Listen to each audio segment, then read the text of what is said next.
Ang atong topic karon is what mean of this a plea for austerity. So, brothers and sisters, a plea for austerity means an urgent request to be more frugal and simple and disciplined. So, first is our unnecessary spending. 2.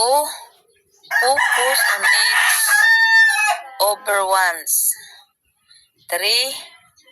Save, invest, and prepare. So this is what it means of a plea for austerity. So, mga kahigalaan, ang atong topic karon is what mean of this a plea for austerity.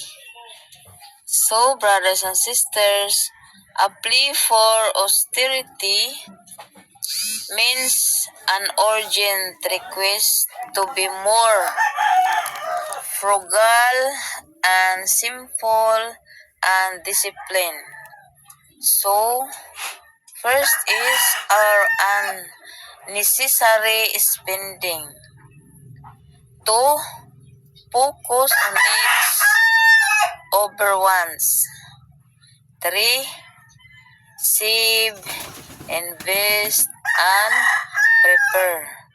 So this is what it means of a plea for austerity.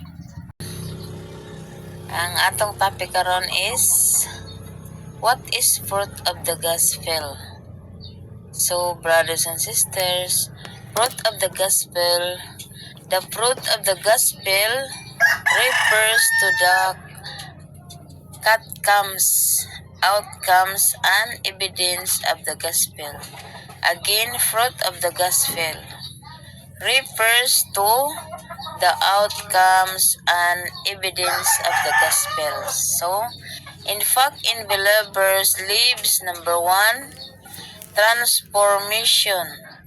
So, brothers and sisters, it needs to change our hearts and renewed minds. Number 2, brothers and sisters, love and compassion. So,